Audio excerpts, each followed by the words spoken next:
அன்புக்கும் தோழமைக்கும் உரிய தோழர்களே, முன்னிலை சோசலிச கட்சியினுடைய 4வது தேசிய மாநாட்டின் தலைமைக்குழு தோழர்களே, இங்கே வந்திருக்கக்கூடிய கட்சியினுடைய அங்கத்தவர்களே, பிரதிநிதிகளே, வெளிநாட்டு கட்சிகளுடைய சகோதர தோழர்களே, உங்கள் அனைவருக்கும் இன்றைய இந்த மாநாட்டில் உங்கள் எல்லோரும் சந்தித்து பேசுவதற்கும் உரையாடுவதற்கும் கிடைத்த சந்தர்ப்பத்தை எங்களுடைய புதிய ஜனநாயக மார்க்சிய கட்சி மிகவும் தோழமையோடும் நட்புறவோடும் போராட்ட ஐக்கியத்தோடும் இந்த இடத்திலே எங்களுடைய வாழ்த்துக்களை தெரிவித்துக் கொள்கின்றோம். தோழர்களே, எங்களுடைய நாடு இலங்கை நாடு இன்று மிகவும் கடந்த காலத்தில் ஏற்பட்டு வந்த நெருக்கடிகளுடைய தொடர்ச்சியாக இன்னும் அந்த நெருக்கடிகளிலிருந்து மீள முடியாத ஒரு சூழ்நிலையிலே தேசிய நெருக்கடிகளை எதிர்நோக்கி இருக்கக்கூடிய ஒரு சூழலிலே தான் முன்னிலை சோசலிச கட்சியினுடைய இந்த 4வது தேசிய மாநாடு மிகவும் முக்கியத்துவம் வாய்ந்த தீர்மானங்களை எடுக்கிற மாநாடாகவும் எதிர்காலத்துக்கான போராட்ட வழிமுறைகளை வகுக்கக்கூடிய மாநாடாகவும் ஏனைய நாட்டிலே இருக்கக்கூடிய நேர்மையான உண்மையான மக்களுக்கான போராட்ட இடதுசாரி சக்திகளோடு இணைந்து பயணிக்கக்கூடிய ஒரு புதிய பாதை இந்த 4வது தேசிய மாநாடு திறக்கும் என்ற நம்பிக்கையில் இந்த தேசிய மாநாட்டுக்கு எங்களுடைய கட்சியினுடைய வாழ்த்துக்களையும் புரட்சிகர வாழ்த்துக்களையும் தெரிவித்துக் கொள்கின்றோம்.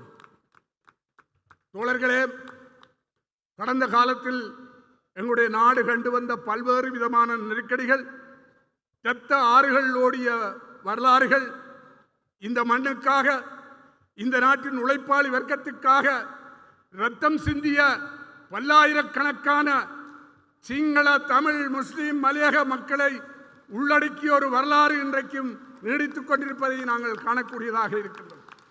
எனவேதான் முன்னிலை சோசலிச கட்சி இந்த நாட்டில் உள்ள முக்கியமான ஒரு இடதுசாரி கட்சியாகவும் எஞ்சியிருக்கக்கூடிய அனைத்து உழைக்கும் மக்களுக்கும் வழிகாட்டக்கூடிய ஒரு நிலையிலே இருந்து வருவதையிட்டு எங்களுடைய கட்சி பெருமை கொள்ளுகின்றது. தோழர்களே, நாங்கள் இந்த நாட்டில் இருக்கக்கூடிய பொருளாதார நெருக்கடி என்பது மிக மோசமடைந்து இந்த ஆட்சி மாற்றத்தை கொண்டு வந்த மக்கள், வாக்கு புல்லடி மூலமாக ஆட்சி மாற்றத்தை கொண்டு வந்த மக்கள் எதிர்பார்த்த எதுவுமே நடக்காத ஒரு சூழ்நிலை இந்த 1.5 வருட ஆட்சியிலே இடம்பெற்று வருவதை நாங்கள் காணக்கூடியதாக இருக்கிறது. மக்கள் நம்பி காலத்துக்கு காலம் ஏமாற்றப்பட்ட நிலைமை இந்த புதிய ஆட்சியின் கீழும் தொடர்கின்ற ஒரு துர்ப்பாக்கியமான நிலைமையை நாங்கள் காணுகின்றோம். எனவேதான் இந்த நாட்டிலே இருக்கக்கூடிய 90% உழைக்கின்ற மக்கள் தங்களுடைய விடுதலையை, தங்களுடைய மாற்றத்தை, தங்களுடைய ஒரு பொருளாதார அரசியல் விடுதலையை பெற வேண்டிய ஒரு காலகட்டத்திலே இருக்கிறார்கள் என்பதை இந்த மாநாட்டிலே கூடியிருக்கக்கூடிய ஆயிரக்கணக்கான முன்னிலை சோசலிச கட்சியுடைய உறுப்பினர்களும் ஆதரவாளர்களும் நண்பர்களும் பிரதிபலிக்கிறார்கள் என்பது இந்த நாட்டு ஆட்சியினர்களுக்கு ஒரு செய்தியாக நாங்கள் இந்த மாநாடு கொடுத்து கொண்டிருப்பதை காணக்கூடியதாக.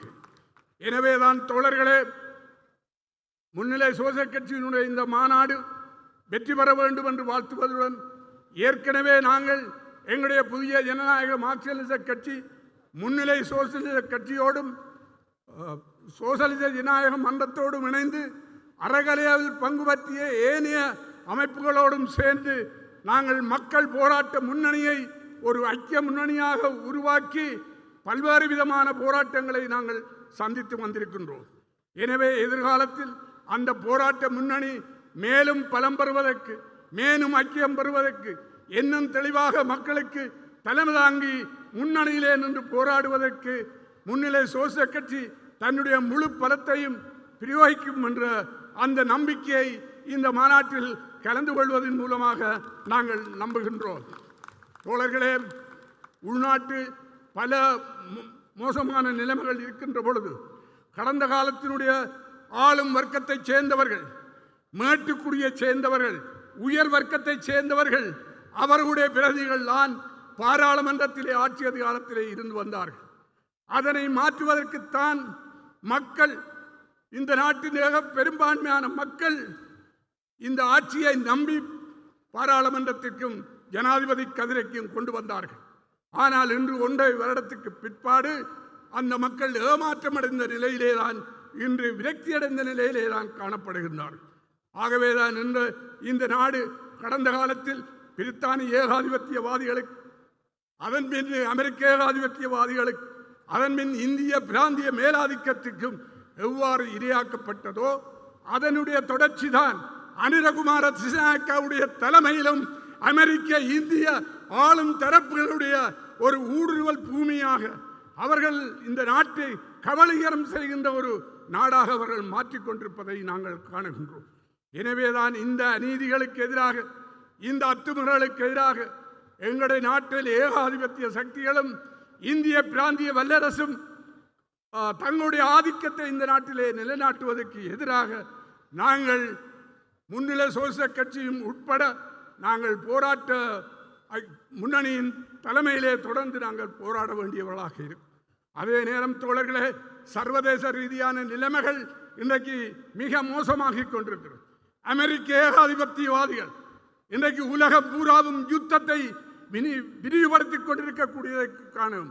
மத்திய கிழக்கு நாட்டிலே இஸ்ரேலோடு சேர்ந்து நின்று கொண்டு அமெரிக்க ஏகாதிபத்தியவாதிகள் உலகம் பூராவுமே யுத்தத்தை கட்டவிழ்த்து விடுவதற்கு தயாராகி கொண்டிருக்கக்கூடிய நேரத்தில் ஐநா சபையும் ஏனைய அமைப்புகளும் செயலிழந்து காணப்படுகின்ற இந்த நேரத்தில் எஞ்சி இருக்கக்கூடிய ஒரே ஒரு வழி, மக்கள் அந்தந்த நாடுகளே ஏகாதிபத்தியத்துக்கு எதிராக, பிராந்திய வல்லரசுகளுக்கு எதிராக அனைத்து மக்களும் ஐக்கியப்பட்டு போராட்ட முன்னிலையிலே நிற்க வேண்டிய ஒரு வரலாற்று தேவை ஏற்பட்டிருக்கின்றது. எனவேதான் தோழர்களே, இந்த நாடு தியாகத்தால் வளர்ந்த நாடு. இளம் உயிர்களையும் வயதான உழவர்களையும் தொழிலாளி வர்க்கத்தின் உயிர்களையும் இழந்த நாடு. ஆகவே எங்களுக்கு இழப்பென்பது புதிய விடயம் அல்ல, அது நம்முடைய போராட்ட வரலாறோடு சம்பந்தப்பட்ட விடயம். ஆகவேதான் தோழர்களே, இன்றைய சர்வதேச சூழ்நிலையிலும் சரி, இலங்கையின் சூழ்நிலையிலும் சரி, நாங்கள் எங்களுடைய வரலாற்று பயணத்தை நாங்கள் நடத்த வேண்டியவர்களாக இருக்கும். இலங்கையினுடைய இடதுசாரி இயக்கம் ஆரம்பித்து 90 ஆண்டுகள் முடிவடைந்து விட்டது. இந்த 90 ஆண்டுகளில் இடதுசாரி இயக்கத்தின் கீழ் அணிதிரண்ட தொழிலாளி வர்க்கமும் உழைக்கின்ற மக்களும் தங்களுடைய கடந்த காலங்களிலே பல போராட்டங்களில் தங்களது உயிர்களை இழந்து வந்திருக்கிறார்கள். இந்த பொருளாதார போராட்டங்கள் எல்லாவற்றிலும் மக்கள் தங்களை இழந்திருக்கின்றனர். அதேபோல் பொருளாதார பிரச்சனை போல் இந்த நாட்டிலே இன்னொரு பிரச்சனை தேசிய இனப்பிரச்சனை என்று சொல்லக்கூடிய, தேசிய இனங்களை அடக்கி, தேசிய இனங்களை ஒடுக்கி, அவர்களுடைய உரிமைகளை மறுத்து வந்த வரலாறு தான் இலங்கையின் இதுவரையான ஆளும் வர்க்க சக்திகளுடைய வரலாறாக இருந்து வந்தது. அந்த வரலாறு இந்த 1.5 வருடத்தில் அனுரகுமார திசாநாயக்கவுடைய அரசாங்கத்திலும் ஏமாற்று அரசியலாக, வாக்குறுதி அரசியலாக, மக்களை வெறுமனே ஏமாற்றிக் கொண்டு போகிற அரசியலாக போகிறதே தவிர தேசிய இன பிரச்சனைக்கு தீர்வு காணக்கூடிய எந்த ஒரு சிறு திட்டத்தை தன்னும் அவர்கள் முன்வைக்காத ஒரு நிலை தொடர்ந்து கொண்டு வருவதை காணக்கூடியதாக. எனவே முன்னிலை சோசிய கட்சியினுடைய 4வது மாநாடு இந்த நாட்டின் பொருளாதார நெருக்கடிகளுக்கும் அதேபோல தேசிய இனங்களுடைய பிரச்சனைகளுக்கும் தங்களுடைய கொள்கையின் அடிப்படையிலே தீர்மானங்களை வைத்திருக்கின்றார்கள்.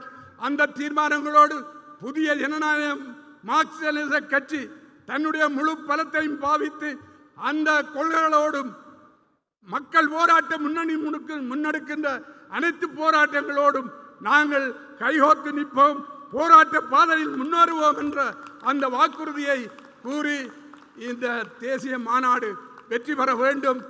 நாங்கள் முன்னணியில் கைகோத்து செல்வோம் என்ற அந்த உறுதிமொழியுடன் எங்களுடைய கட்சியினுடைய வாழ்த்துக்களை தெரிவித்து விடைபெறுகிறேன். நன்றி, வணக்கம்.